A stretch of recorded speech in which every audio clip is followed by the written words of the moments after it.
Саламатсыздар,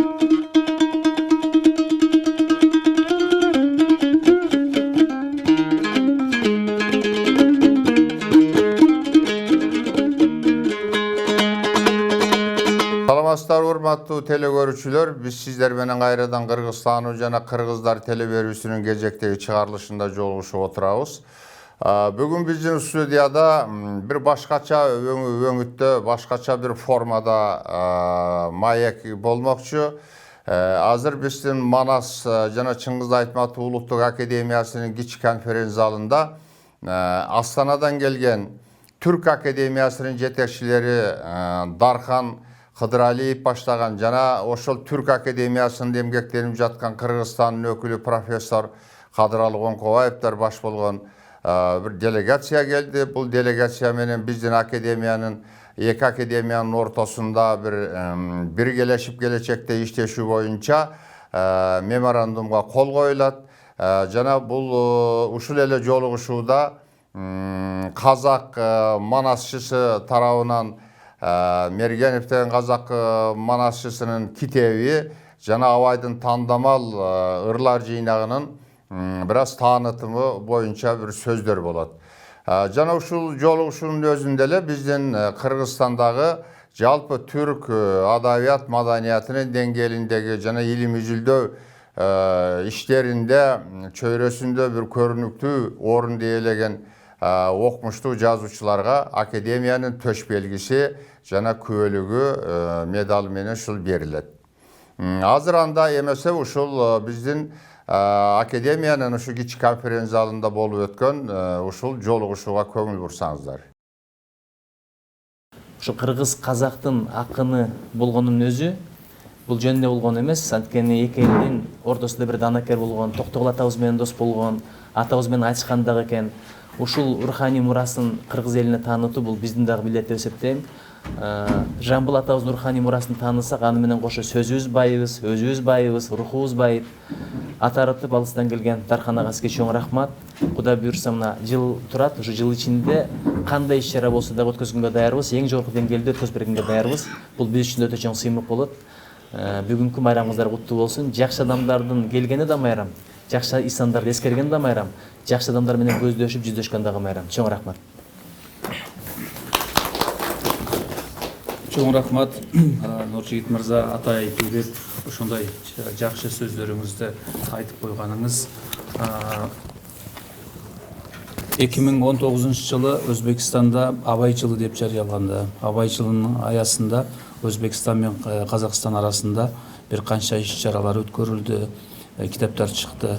Биз ойлойбуз, балким Кыргызстанда быйыл Жамбыл жылы деп аталса, эгер маданият, руханият тургусунан Казакстан менен Кыргызстандын арасындагы достук, руханий байланыштардын дагы бир сатыга жогорулауына абдан мына жардамчы болот деп ойлойм.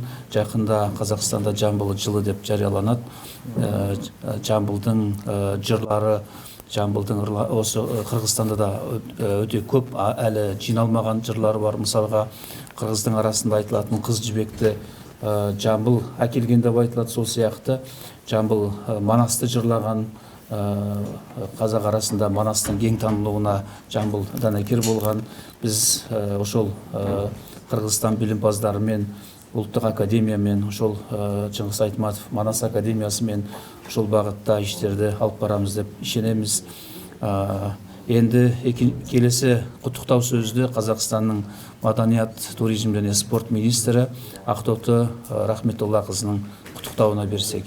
Қазақстан Республикасының тұңғыш президенті елбасы Нұрсұлтан Әбішұлы Назарбаевтың салиқалы саясатының арқасында тығыз орнатылып, нығайып келеді. Бүгінгі таңда Қырғыз Республикасының Мәдениет және Ақпарат министрлігі мен Қазақстан Республикасының Мәдениет және спорт министрлігі арасындағы мәдениет саласындағы ынтымақтастық туралы келісім негізінде Қазақстан Республикасының Қырғыз Республикасымен екі жақты мәдени-гуманитарлық ынтымақтастығы орнатылып, оның шеңберінде бір қатар іс-шаралар тұрақты негізде өткізіліп келеді. Мемлекет басшысы Қасым-Жомарт Кемелұлы Тоқаевтың Республикасына мемлекеттік сапарының қорытындылары бойынша тапсырмаларды іске асыру жөніндегі бекіту жоспарына сәйкес 2021 жылы Қырғыз Республикасындағы Қазақстан Республикасының мәдениет күндері және 2022 жылы Қазақстан Республикасындағы Қырғыз Республикасының мәдениет күндері өткізу жоспарлануда. Құрметті жиналған зиялы қауым, көрнекті жырау Жамбыл Жабаевтың туғанына 175 жыл толуына орай ұйымдастырылған алқалы бас қосу өз жемісін беріп, екі ел арасындағы бауырластық, қарым-қатынастың жаңа серпіні беретінін сенемін. Тұсауын кесілгелі отырған Қырғыз халқының әйгілі Манас эпосының қазақша нұсқасы мен Хәкім Абай шығармаларының қырғыз тіліндегі академиялық жинағы қазақ-қырғыз оқырмандарының жүрегінен орын алуына тілектеспін. Жиынымыз сәтті болғай. Рахмет.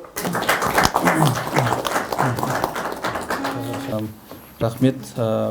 Мәдениет министрі Ақтоты Рахметуллақызы баршаңызға үлкен сәлемін айтты, ризашылығын жеткізді. Жақында Қазақстанда өтетін үлкен мына Жамбыл атамызға арналған іс-шараға дайындықтардың басталғандығын жеткізді, бірақ Қырғыз елінде басталып жатқанына ерекше ризашылық білдірді. Енді осында академик Абдуллажан Амантурович арнайы келген екен, академиядан бір жұмысы шығып қазір асығып отыр екен. Келесі сөзді біз Ахмат Алиев Абдуллажан Амантуровичке берсек. Залқар инсан, шығармашыл инсанды, Абайды, Жамбылды, Ауезовты дайыма Қырғызстанда башташады. Бұл өзінше бір символдық маңызы болса керек. Әлеме Айтматовтың маракесін мысал үшін бұл Қазақстанда дайыма бірінші башталады. Сондықтан бұл традиция уланса деген ойым бар. Екінші ақындар өзіңіз айтып өттіңіз, Қыз Жібекте ошо Шабданның тойында келіп ырдап, ошондо Ақталалық Алынбай деген киши үйрөнүп алып, анан андан Абдықадыр деген баласы үйрөнүп, анан ушул Кыргыздарда Кыз Жібектин таралышына чоң эмгек сиңирген. Мына биздин колжазмалар бөлүмүндө дагы ушул Жамбылдын Кыз Жібек варианты сакталып турат. Мындан тышкары Жамбыл атабыз Мұңлық зарлық деген, Нарикбай деген сіздерде шора деп аталат. Елдік емелерде дағы, мұрыстарда дағы бізге жайылтып, анан кеңірі таралған деп айтсақ болады. Өзгөчө ал киши Мұраталы Күрөңкеев менен аябай дос болгон. Экөө кыйышпас достук болот. Күрөңкеев дагы Жамбылдын ырларын көп аткарган, көп үйрөнгөн. Анан кийинки акындар алсак Осмонкул, Алынкул, калыктар дайыма тыгыз байланышты болгон. Жамбыл атабыздан зор таасир алган, таалим алган, алардын юбилейлерине, маракелеринде дайыма барып куттуктап, ырдап турушкан кыргыз акындарын елдің атынан мына ушул чоң байланыштар болуп келген. Андан тышкары Жамбыл атабыздын чыгармачылыгы ана бизде мектептерде ошондой эле жогорку окуу жайларында окутулуп келе жатат. Мына биз деле мына бул жерде Сулаймангаев отурат, Осмонкул Ибраимов отурат, дагы башка адабиятчылар отурат. Биз деле ошол Жамбыл атабыз боюнча бир топ лекцияларды окуп элге таратып келатабыз да. Анан Жамбыл атабыз жөнүндө биздин профессионалдык акын жазуучуларыбыз бир торларды жараткан. Балким ошолордун баардыгын жыйнап бир жыйнак кылып чыгарып койсо, ошондой эле изилдөөлөр бар. Аларды дагы бир китеп кылып койсо, эме үчүн, юбилей үчүн жакшы болот деген оюм бар. Ошон үчүн бүгүнкү жыйынга мен ийгилик каалайм. Екі мемлекет болғанымен, бірақ бір халық тамыры да, тағдыры да, тарихы да ортақ. Ошол ортақ тарихты жалғап тұрған көпірді жаңа айттық Жамбыл атамыз болса, ең чоң мынау көпір бұл Манас дастанындағы, Манас эпосындағы қазақ пен қырғыздың бірге жүргендігі. Андан кейін Абай, жаңа айтылып кетті, Абай жылын пандемиядан біз келе алмай қалдық, бірақ Абай жылын жақсылап өткөрді. Жинақтары академиялық жинақ ретінде Қырғызстанда шықты. Алы Тоқымбаевтардан башталған біздің ақындарымыздың өлеңдерін жинап жақсы бір кітап ретінде шықты. Ал Манастың эпосы, Манас қырғыз халқының эпосы деген кітап 60 жылдан кейін Қазақстанда бірінші рет шықты. Бұндан 60 жыл мұрда Мұхтар Әуезов шығарған екен, андан кейін қайра Манас шықпаған екен әлі. Ошол Манасты қазақтың Манасшысы деп айтуға болады. Баянғали Әлімжанов қотарып шықты. Өзі Манасшы болғаннан кейін аның табиғатын жақсы білет. Біз Қазақстанда ошол кітаптардың презентациясын өткөрдік елшілікпен бірге. Азыр мынау Манас академиясында Манас эпосының қазақ тіліндегі қотармасының презентациясын өткөрсөк деген тілегімізді қабыл алған Топчыбек ағамызға разышылық білдіреміз. Енді ошол Манас кітабы мен Абай кітабының лентасын қиюға, ортаға мында Топчыбек ағамыз отыр, мында Шерімқұлов ағамызды, Медетхан ағамыз, сізді ортаға шақырып қойсақ, мына лентасын қиып берсеңіз. Жаңа біздің министріміз Нұржігіт мырза. Бірінші Манасты қияйық. Привозил кетпесін. Бұл баша көңгін. Ескі аратыңыз қанбай. Ағам некеңіз сізге. Некеңіз сізге. Анан қанты мана сағат сізге. Берем жан сізге. Ошол академияға. Азыр енді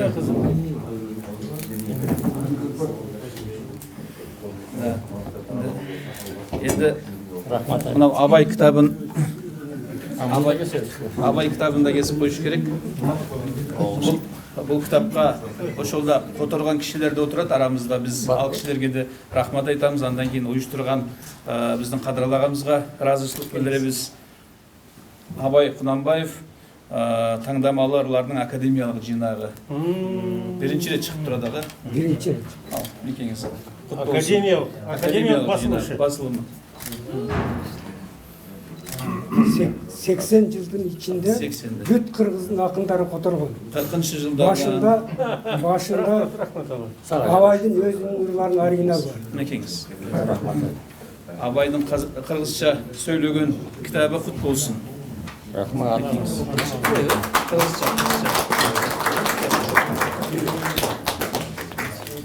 Керимбек Байкенің қотармасында ана ушул кишинин түзүүсүнүн астында бүт алыкеден баштап азыркы котормачларга чейин ырлары академиялык басылышта басылып чыкты. Сиз Дархан мырза ушул түрк дүйнөсүндө абдан чоң иштерди, чоң бир эмгектерди жасап атасыз. Жамбылдын дагы 175 жылдык мааракеси Бишкектен башталып атканда бул да бир символикалык бир мааниге ээ болуш керек. Себеби эми бул Сары Өзен чүйдө эле келип кетип эле жүргөн Жамбыл акын да бул. Туурабы? Сары кыргыз менен казак бир канатташ болуп эле жашаган акын. Анан биз кыргыз биринчи мына социалисттик мамлекет жаңы куралып атканда 34-жылы Жабыстар союзу түзүлүп, бүткүл союзда түзүлүп, интеллигенцияны колго алып аткан учурда идеологияны солдаттары катары колго алып атканда биринчилерден болуп казактар Мухтар Әуезов эме Жамбыл Жабаевди улуттук демократ акын катары казактар чыгарган. Биринчи Токтогулга чейин биринчи, анан Жамбыл Жабаев улуттук демократ акын деп казактар чыгарган. Себеби улуттук адабиятты көтөрүш керек болчу ошол учурдагы мамлекеттик СССРдин саясаты. Анан чыгаргандан кийин казак кыргыз алакалаш эле биздер Жамбылды чыгарык, сендер кимди чыгарасыңар деген маселе жаралган.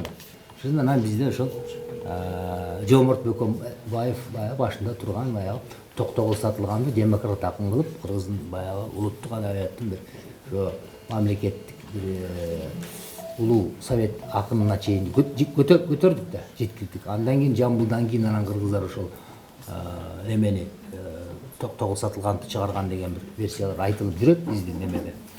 Анан бир кызык жери мен Турсунай Орозбаева деген казактын акыны бар эле. Мен Москвада таанышкам ал киши менен. Казакстан Жаштар союзунун Москвада өкүлү болчу. Эмейспейс. Ошол кишинин өлөңдөрүн Омар Султанов аудармасы бар экен кыргызчасы. Анан Калиша Жакуповна мен үчөөбүз которуп даярдап койгонбуз да. Ошондо Жамбыл намаз окуптур Кремльде деген бир жакшы өлөңү бар да. Айтат тиги 30-40 жылдары Москвада эме болуп атат дейт. Декада бирдеме болуп анан чыгып домбурасын айтып, ырын эме кылып анан баягы артисттер за кулисам дегендей көшөгөнүн аркасында да ал учурда ар бир неменин аркасынан, делегациянын аркасынан КГБ турат дейт, НКВД турат дейт. Анан Жамбыл атабыз ошол жерден Кремльде анан жай намазын сала коюп намаз окуп кириптир Кремльде. Анан берки НКВД деген көздөр чакчаат да, намаз окутуп стакеге чейин жетиптир ушул учурда. Жеткен деген сөз бар. Анан ал бул аксакал бул өзүнүн наркын сактаган казактын улуу акыны тек койгула, жайына койгула, бул каалаганын кылсын деп ушундай бир сөзү бар экен да. Ошол бир баягы ошол илгерки баягы классикалык кыргыз казактын абышкалары да. Кыргыз абышкалар наркын сактаган, өзүнүн эмесин сактаган. Ошол бир кызык. Эми кыргыз казак байланышы эми биз Моюнкалалыкта эми биз ушул 24-жылдан бери, 17 жылдан бери өзүбүзчө мамлекет болуп келатканда казактар илгери казактардан бир 20-дан ашык кишиси Госдумада депутат болгон, Госдумада депутат болгон да. Бизден 100 жыл мурун булар орус адабиятын сиңирген да өзүнө. Биз баягы өздүк көркөм чыгармачылык фольклордо жүргөндө тиги абайлар тиги Пушкиндерди которуп жүрбөйбү?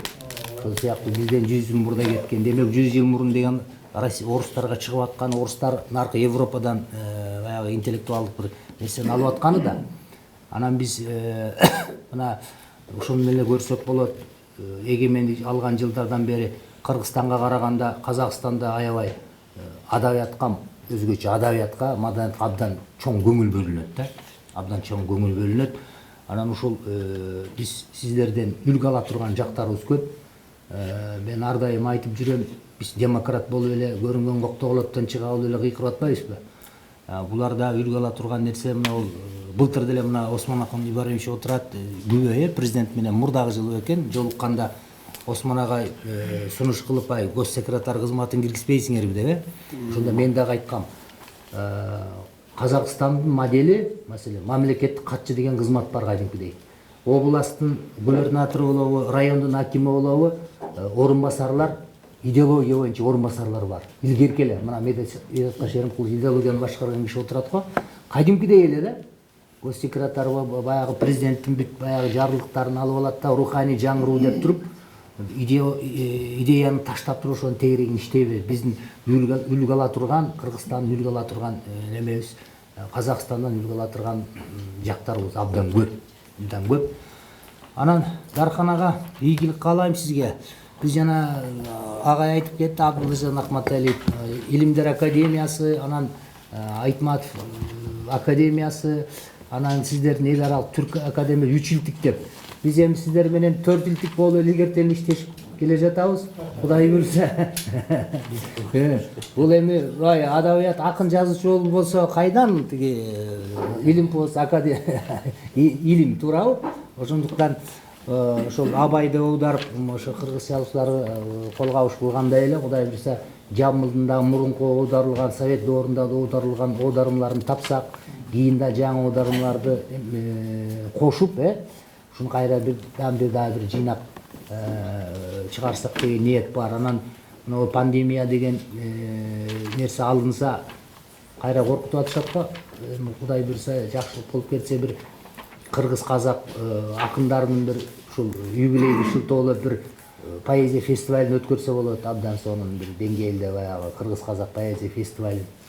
Анан казактардын баягы жүз өлең деген казак калемгерлеринин жүз өлең деген проектиси менен биз казак акындарын, жаш акындарынын өлеңдерин оодарып даярдап койгонбуз.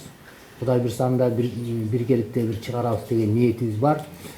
Сизге рахмат, өзгөчө посол мира дегендей кыргыз-казак бизде Кыргызстандагы Кадыралы агайыбыз абдан мыкты иштеп атат, желкелеп алат, телефондон улам чалат, WhatsApp'тан чалат. Тынбай иштеп аткан Кадыралы агайыбызга дагы рахмат айтабыз.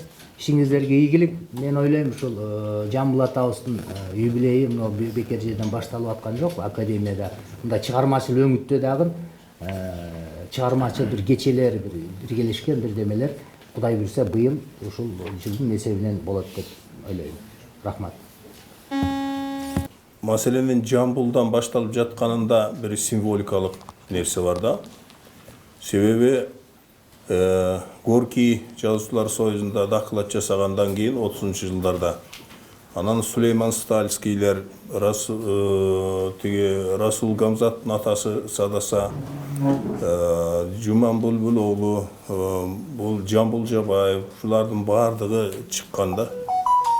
Анан эң негизгиси Орто Азияда Эсмак Амбетов деген мыкты адабиятчы болгон, акш адабиятчы өзү. Ошол казактын акындарын Жамбылды башына коюп туруп, акындар деп китеп жазып казакча.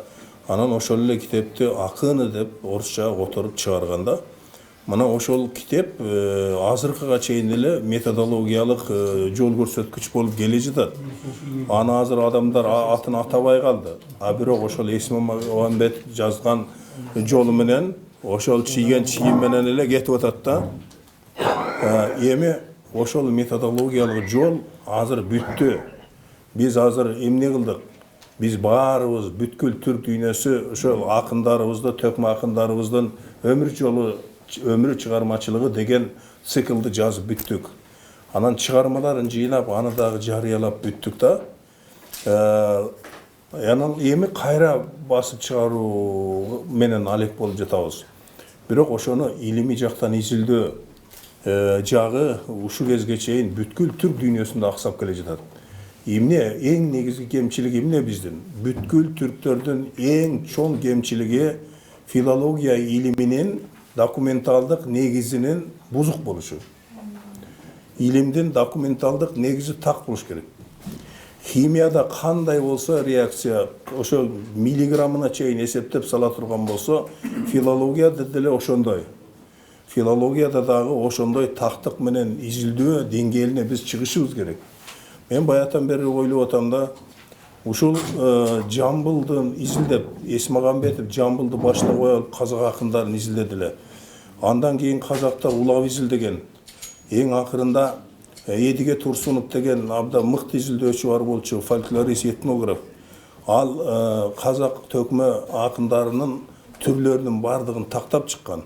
Ал сыншы, жыршы, аншы, сал, сере дегендердин бардыгын жырау аныктап тактап чыкканда, бизди ырчы, анан акын, төкмө, жамакчы деп коет эмеспизби? Биздики дагы ошонун түрлөрү толук ачыла элек. Анан менимче айрыкча Дархан мырзага ишенип айтып атам. Эгер колунан келбей турган бир жери болсо, колунан келбей турган, укпай турган киши болсо мен айтпаймын. Ушул Жамбылдын шылтоосу менен биз мурда бир Жамбылдын шылтоосу менен бир методологиялык жол ачылып, кыргыз, казак, өзбек, түркмен, түркмендердин баксылар бар да. Ошонун баары изилдеп алды эле.